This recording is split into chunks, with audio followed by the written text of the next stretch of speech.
Good morning, both for Dr. Holochuk and myself, and welcome to another episode of the Real Thomas Jefferson, today featuring one book, 5 questions.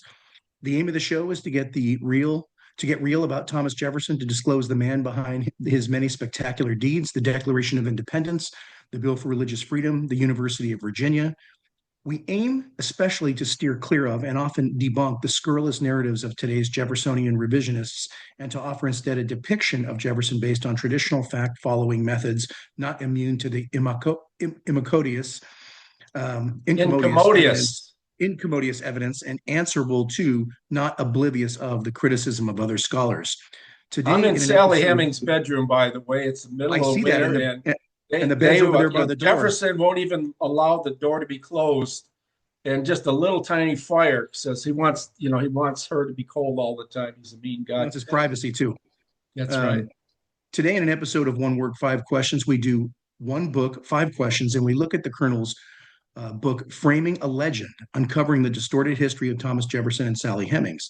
This is the book, Dr. H's second of 31 books on Jefferson, that led to his ostracism from the larger Jeffersonian community. Wow. He was not the first to challenge the notion of Jefferson's involvement with Hemings, but he was the first to use his analytical skills to look at and demolish the arguments of the most celebrated pro-paternity scholars, E.G. Fawn Brodie, Annette Gordon Reed, Peter Onuff, and Paul Finkelman. Thus, the Colonel once called the, quote, most promising new Jeffersonian scholar in the world, unquote, by Thomas Jefferson Foundation historian Peter Onuff, was blacklisted by Monticello because of this book. I'm your host, George Gorey, formerly a captain of the California Highway Patrol and currently a criminal investigator with the local district attorney's office in the San Francisco Bay Area. Dr. Holochuk is a professor of philosophy and history who taught at institutions such as the University of Pittsburgh, University of Michigan, and Rutgers University, Camden. He is author, editor of over 70 books and nearly 400 published essays, formal and informal, on topics such as ethics, ancient philosophy, science, psychoanalysis, and critical thinking. His current research is on Thomas Jefferson. He is acknowledged by many scholars to be the world's foremost authority and has published over 300 essays, formal and informal, and has 30 books on Thomas Jefferson. He also writes about Ukraine. So let's get into our first question, Colonel, which I think is a very important question to ask you. After your first book on Jefferson, you come out with a sockdolager, Framing a Legend, and attack the most prominent Jeffersonian scholars in the world about the Jefferson-Hemings affair, and with disastrous results for you, frankly.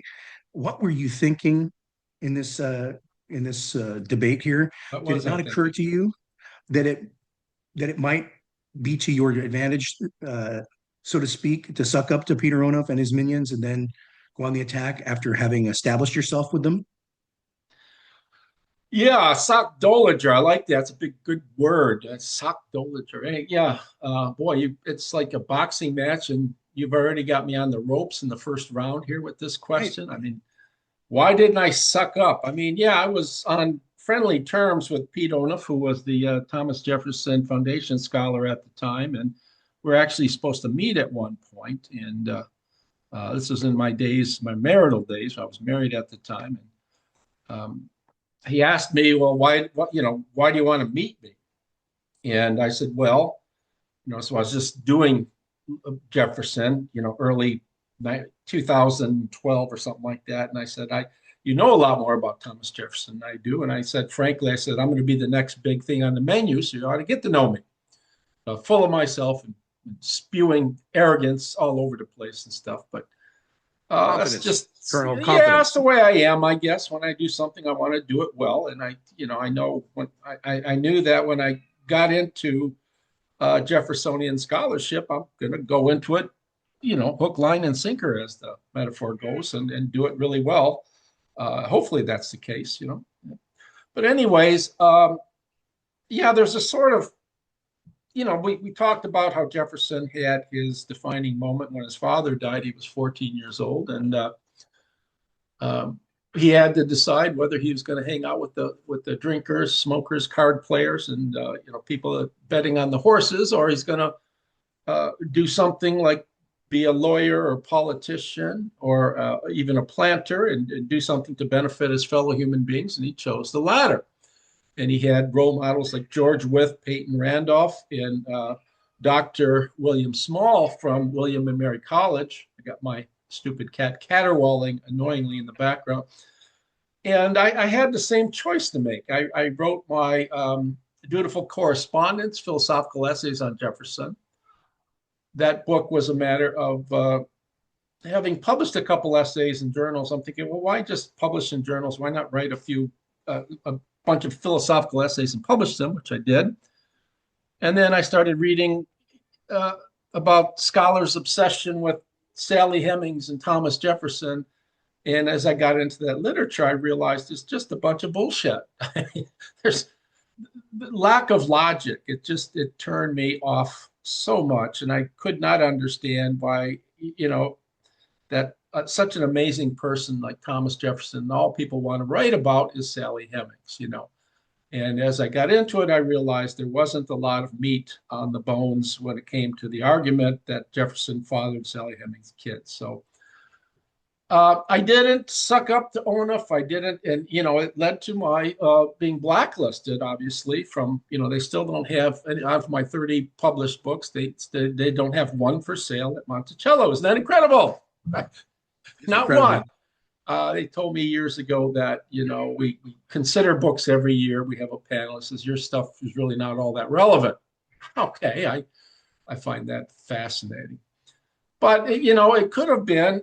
I'm just not that sort of person to sit back and you know take a punch without punching back. I mean, when I see something wrong, I at least if I think it's wrong, I try to address it, and that's that. So I could have advanced my career quite readily if I had played the game and said, yeah, Jefferson had sex with Sally, couldn't keep his hands off Sally, and madly in love with her.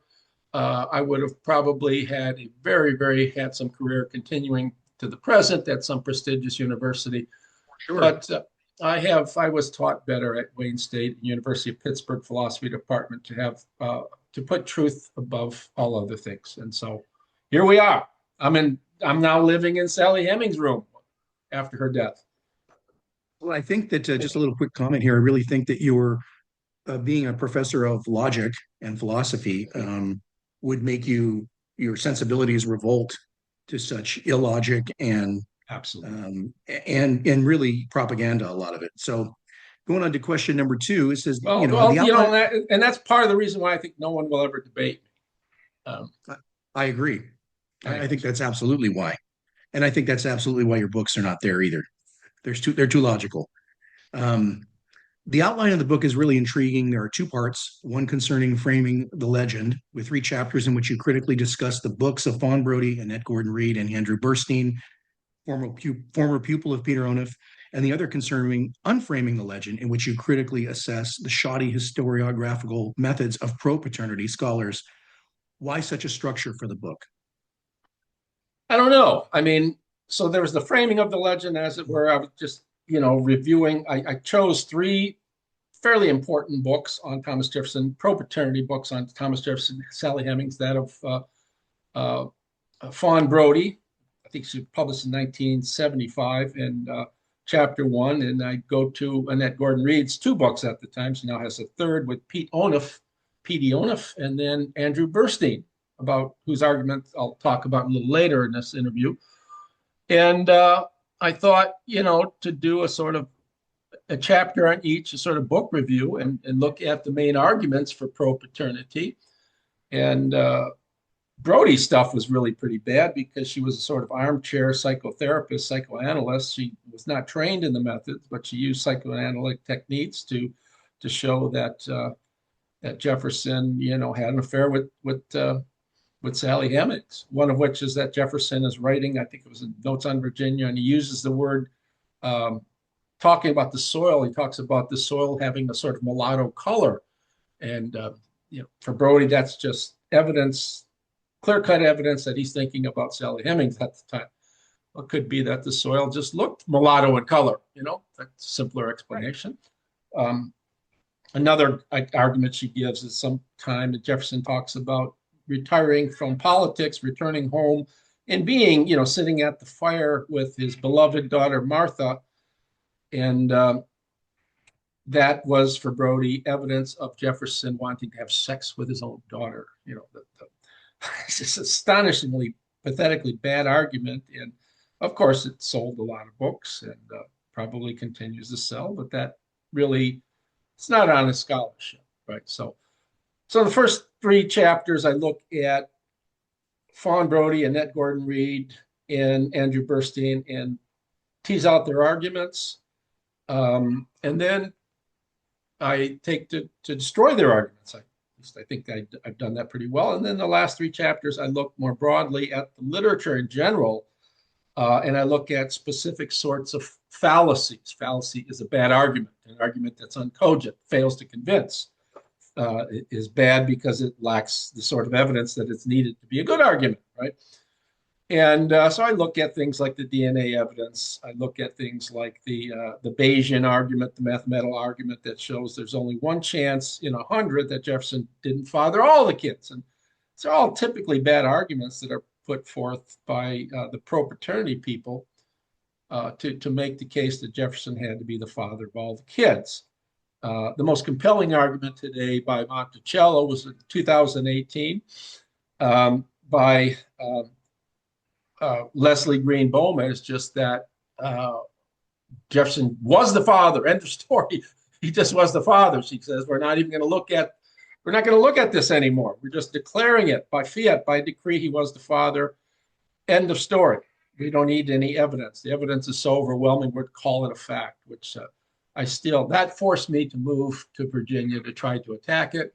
My efforts were bootless insofar as I certainly couldn't get a foot in the door at Monticello because being blacklisted, and my reputation too followed me to Poplar Forest. I couldn't get a foot in the door there because they follow the lead of Monticello. Monticello thinks Jefferson fathered all the kids, so does Poplar Forest. So it wound up being a fairly entertaining book, I'm told. It's a fairly vitriolic book written by, I admit, a somewhat angry Holacek, and I do apologize for writing an angry book, but people, I guess, like it. But well, I read it. I found it to be an outstanding book. And thank you.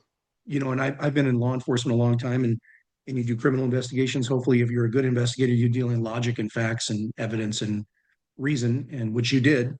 So I found it to be your arguments to be quite compelling. Yeah, my aim was not to show Jefferson didn't father kids so much as it was. I do that in my second book. Was Jefferson really the father of any Sally Hemings children? In the first book, I'm just trying to show that the big people, the true pro-paternity giants, are giving us really bad arguments, right? And the burden of proof, of course, is on them. It's like people want to say that the Easter Bunny exists, and we've never seen an Easter Bunny except cartoons and people dressing up as an Easter Bunny. So if someone walks around and claims the Easter Bunny really exists or Bigfoot exists, the burden's on you to show it. People who disagree with it shouldn't have to prove it, and that's where the argument is right now. They want the making a claim. You should have to prove it. If it's like the government trying to accuse somebody of a crime, it's the government's job to prove the crime. It's not the defendant or his defense counsel's job to disprove the crime. Well, not today. Not under the current administration. Not today. I agree. Not today. Yeah, that I would agree with. So on question number 3, what are some of your most astonishing findings? Well, there are a lot of them. That's always. I appreciate the question because that's always, whenever you're doing a book review, whenever you're trying to write a book, you should always have something new to say, something that wasn't said before. And there were a number of really good books that antedated my book and were condemnatory of the Thomas Jefferson, Sally Hemings thing. First and foremost, I was struck, being a philosopher, by the illogicity of all these pro-paternity arguments. The fact that, and partnered with illogicity is the tendentious nature, the cherry picking that goes on, that I'm going to argue pro-paternity, but I'm not going to look at any evidence against pro-paternity. So I'm going to cherry pick. I'm going to pick this and not pick that. And so it's just, you're not. One of the hallmarks of good scholarship, if I think Jefferson fathered Sally Hemings' kids, I look at all the relevant evidence. I should be looking at Holacek's work, Cynthia Burton's work, and all other people who have written on this. Professor Bob Turner, my friend, whose fine book, all this stuff should be examined and thoroughly read and assimilated. And I think once you read that, anyone who has an open mind who thinks that Jefferson definitely fathered all the kids is nuts. You just are nuts. And that's where we're at Monticello. So I'll give a couple examples. Annette Gordon Reed, I'll read what she writes in one of her books, talking about making the psychological generalization that Jefferson's character wouldn't allow for a relationship. It's an argument I use, and I think it's correct. He was a morality-abiding person, and as a morality-abiding person, he would not have had an affair with one of his slaves. So she writes, for some scholars, Jefferson's fastidiousness, I'm pleased she knows that word, his attachment to reason and rationality, his zeal for exactitude, his obsession with orderliness, all signal that he was without a real capacity for romantic involvement or sexual passion. What one makes of the fact that an individual possesses some or all of these characteristics is a function of one's own values and experiences, and of course, one's personal view of what it takes to be sexual or romantic. People who are compulsive about making lists have no interest in sex or romance. People who hold their emotions severely in check have no interest in sex or romance. People who are extremely clean have no interest in sex or romance. This anaphoric phrasing here. People repeating, right, to pound her point home using anaphora. Very good, Annette. I do that myself. She goes, none of this follows. It is not even remotely a fact. What the hell is a remote fact, by the way? Remotely a fact. I love that. That a person who possesses all these traits, even in abundance, is without sexual passion or romantic learning. Now, she is objecting to the argument I give in Thomas Jefferson, the psychobiography of an American Lion. It's a very Freudian argument, and it follows for the most part. People who are anal and analytic. Jefferson, as I say in that book, after the death of his wife and so forth, he turned away from so much, except for his affair with Maria Cosway, for his attempted affair with her. After that failed, he became severely analytical and anal, everything orderly and focused, and writing perfect sentences and this and that. And for the most part, that's what Freud called sublimation. I'm not a dyed-in-the-wool Freudian, but sublimation is taking, for example, your libido, your sexual tension or energy, and channeling it in socially productive or socially agreeable ways. It's snowing out here, my God. But anyways, Jefferson was highly sublimated. He always had to go to his hermitage. Had to have a place where he could sit and write and read and not be bothered by other people. And Gordon Reed is right to say none of this follows if we're taking it as a categorical statement. In other words, can someone have all these features, be completely anal, orderly, fastidious? Like I said, I'm proud she knows that word, and do all these things, and yet still have an affair with Sally Hemings? Yeah, it's possible. It's just not probable. What psychological literature gives us is tendencies that people who are like this overwhelmingly tend not to be sexual because they're channeling, what would otherwise be sexual energy. So she gives us a sort of fallacy where she tends to say, well, psychologists give us universal generalizations. No, they don't. They're dealing with proclivities or tendencies. It's a bad argument. The second one comes from Andrew Burstein in his book. He draws from, I like this argument, I call it the genital liqueur argument. I won't go into why I title it because it's not relevant to what I'm going to say. He said, well, let's assume that he did have an affair with Sally Hemings. Why? Given that he thought, blacks were inferior, and so forth and so on, in intelligence imagination. He says, well, he read a book by Tissot, who's argued that regular seminal release through intercourse. You can't masturbate. Shame on you. Masturbation is no good. You have to have sex with a female. It has to be young, attractive, healthy, vivacious, perked, all those things, and so forth. You have to have sex with a young female. And Jefferson had regard for his health, so he chose Sally Hemings as his object just to stay healthy. Didn't want to masturbate. heaven forbid, or anything like that. So he chose, it's not unreasonable, except, but Burstein goes on to say, he says he read Tissot, he had Tissot's book in his library, and he followed his prescriptive regimen. A regimen is an order of how you behave to a T, says Burstein, to a T. I'm thinking, okay, let's get Tissot's book and read it. There are a large number of things he says you ought to do to be healthy that Jefferson didn't do. So the fact that he followed it to a T is false. If he didn't follow it to a T, we can't say that he had sex with Sally Hemings, because it follows that, because if he followed everything Tissot said to a T, then he would have had sex with a young woman somewhere along the line, and he chose Sally Hemings because it was sort of like he can get away scot-free with it, right? So those are two examples of really bad arguments. The Bayesian argument is a really bad one as well, and I addressed that. And I challenge people to read the book to get further insights in what I have to say. One thing you touched on earlier that I've learned my whole career in police work, which is most true more than anything, is somebody will say to me, wasn't it possible? You hear defense attorneys say that a lot. Attorneys say that, isn't it possible? And what I tell people is that there's many things are possible. In fact, most things are possible. It isn't whether they're possible or not. It's whether they're probable. It's whether, when you're looking at all the evidence, if this did probable, it's probable that it did or didn't happen. Possible is an entirely different thing.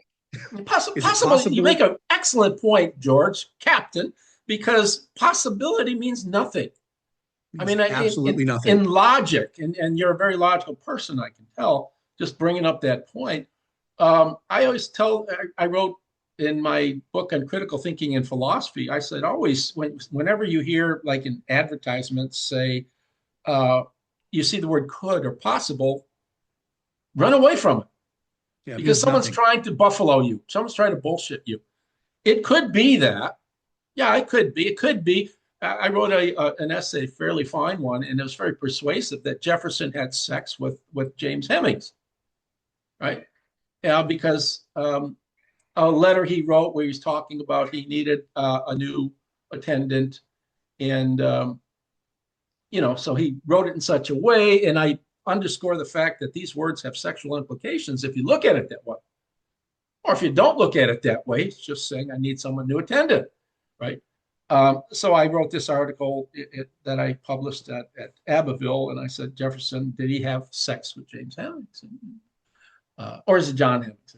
And people are saying, you can't believe it. Dr. Holacek thinks he had sex with a male now. And I'm thinking, no, I'm just bullshitting to show that it could be. Jefferson says, I love books, right? So we can take that if we want to say he opened up books and he masturbated all over them because he used the word love.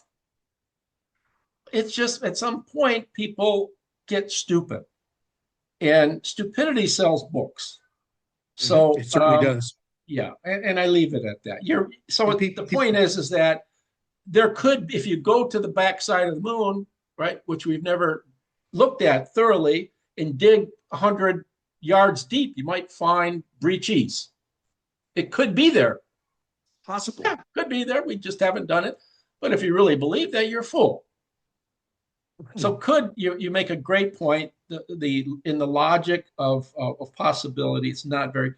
That's what Annette Gordon Reed says in her 1997 book. Jefferson could have had an affair with Sally Hemings, and I make this argument. It's not interesting. Could have had an affair, right, with his daughter, as Von Brody says. There's no evidence for it, but there's no evidence against it. But there's definitely no evidence for it, which the burden of proof there again is on them. Yeah. So, I mean, people use the could, and I love it when they say, it could possibly be that.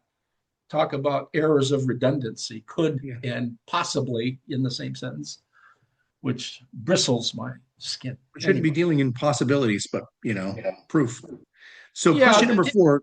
I would say, I would add, the only time possibility claims are interesting is if there's something that's established as a received view. Einstein says no material object can travel as fast as the speed of light or faster than the speed of light, right? And if someone comes up, does an experiment, Like Bell's experiment in 1966 says, well, he did this experiment. It could be that there's a contravention of Einstein's one of his seminal hypotheses. Right. Or, for example, if we know that smoking causes cancer, if some research comes out that shows that smoking it helps people with cancer, right? We don't have a lot of evidence, but some evidence. You say it could be that smoking's not as bad as we thought. But other than that, we should stay away, refrain from that. Good point. Thank you for bringing that up. All right. Question number 4 is, how was the book received by the general community of readers by other scholars? The question is, how was the book received? This is sort of like a Coke Pepsi question, right? I mean, there are people who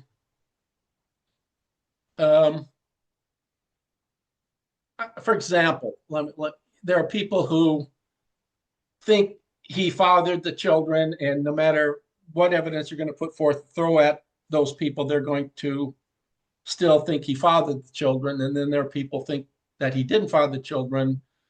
For example, white Christian conservatives, for the most part, tend to agree with what I say. I'm not arguing from I'm not a white Christian conservative. I'm not arguing for that perspective. I'm just looking at the evidence. People are sympathetic with civil rights, for example, in Black issues, will tend to look at him, no matter what you say, as Jefferson fathered. I was called by Henry Winsec a very near racist for my views on this book, because I simply think that Jefferson didn't father children with Sally Hemings. And Winsec said something to the effect that I'm close to one of those white racists. So, I mean, a lot of people. Sounds like a desperate ad hominem attack to me. Yeah, but a lot of people don't care about the evidence. A lot of scholars won't. This is why I have a hard time publishing books, because if I'm labeled a racist or called a racist because I think Jefferson didn't father children based on evidence, not on views of race, I'm all for civil rights, for gosh sake. But I'm not for lying to achieve stuff like that. I just have an intense hatred of lying. So it was, if you look at, you can go to the books on Amazon and other sites, and you'll see there's a lot of people like the book quite well. And then there are other people would just call me a racist for whatever reason. They don't like the book just because they don't like what my conclusion is, that she didn't father the kids. And none of this diminishes, for example, the important role of the Hemings in Jefferson's life. It's very likely that Sally Hemings and Jefferson's wife were stepsisters. Biologically, the evidence seems to suggest that. Been an important person in the Jeffersons household, regardless, just like all the Hemings were. Just didn't have an affair with her. If you go through his account books, she's a non-entity. I've scoured them looking for Sally, and you find nothing. She's just like another slave. Anyways, but scholars outside of Winsec really have dealt with me by ignoring my stuff. And I think, they won't debate me. They won't look at it, and they can ignore, because you know what they have? They have greenbacks. Right. Money. They have a lot of money, and so they can just sort of mute people that argue against them. It's part of the reason we're doing this show. It's not just all about Sally Hemings, but it's about truthful historiography, truthful approaches to doing history, fact-based, as you said most eloquently in your introduction. So it's a mixed bag, and we're doing the show hopefully chipping away, not just at Sally Hemings, but chipping away at getting back to integrity, honesty, disingenuousness, and truthful veridical history. That's what the aim of this show is, right? Just like you want to be an honest cop, I want to be an honest philosopher. And an honest person is more like Jefferson. Being an honest person. Honesty being a key to morality, of course. Yeah, I mean, of course, if you are a moral person, you're going to place, as Jefferson did, you're going to place in high value, high regard, highest regard, truthfulness in your interactions with other people and so forth. I still like your question I still like your comment about possibility claims. I'm glad you brought that up. That's a very good. Yeah, it's an interesting thing. You hear it all the time where people cling to that. Well, it's possible. Yeah, Most a things are lot of things. possible. A lot of things are possible. They're just not very interesting, are they? So our last question is, and I think this is really great. Your book recently was packaged beautifully in a leather-bound volume by Griffin Editions, which has published books by Plato, Aristotle, Quintilian, Augustine, Cicero, Galileo, Franklin, and even Thomas Jefferson. Why don't you tell us a little bit about that Griffin edition before closing? Well, I'll put the link for the video I made with Dasha Stein, who's the CEO, and I'm going to be speaking with her in a little bit after this video. Um, when she asked if I'd be interested in having my book published as a leatherback, and I was honored because if you go to the website, you see, well, she's publishing Aristotle, Plato, and all these people. Does that put me on a par? No, it doesn't, of course, but it's still being in some very, very wonderful company of highly esteemed people. Ben Franklin and Thomas Jefferson Notes on Virginia are there. So I was really flattered by that. And I'll include a link to the interview. If anybody, like I said on the video, if anybody wants to buy Framing a Legend in leatherbound, you can get it at I think the price is $20 off its regular price. So they're having a 30-day sale on it. So I'll leave it at that. I've had some What are we Griffin doing? editions with other books. They're great. They're beautiful books. Yeah, Beautiful. I had been given gratis several copies of it, and I gave a talk. All of them sold just immediately. They're beautiful, and it's wonderful that someone is doing something to preserve the love of reading, to preserve the sanctity with which good books should be held. I mean, Exactly. you love to read, Nothing I love to read, and nothing like a good book in your nothing. hand. And just having it, I love old great movies too, and same sort of stuff. But just books are books are wonderful. Nothing like a good book in the days of Kindle, you know, right? I know a lot of people love Kindle, but I mean, nothing like holding a good book in your hand. No, no, no. It's sort of romantic thing. So maybe Jefferson did have sexual encounter with his books. Maybe he was really sexually involved with them. I love Well, he books. said, well, he said, I love books, right? I cannot live without books, right? I Cannot live mean, without books. Yes, that's exactly what he said. I cannot I live cannot without live without books. books. People always Uh, miss that quote because at the end of it, he says something to the effect, "But fewer will do." And he collected books, but if you read him very carefully, he says, oftentimes he wouldn't pursue the most expensive volume. He wanted to get the best editions, for example, of a translated book or something, of a book in Latin. But if he could find something cheaply, he would buy a cheap book so they could have it added to his library. We don't have a clue what we're doing next week, do we, or no? no, we don't, but I think we'll come up with something by tomorrow. So I'll touch base with you later today. We'll definitely come up with something good. All right, my Well, friend. I know you have a big day ahead of you, so I bid you adieu and say ETFN, and I will talk to EFN. you later on. Thank you, All right, everybody. take care. Bye bye. Bye.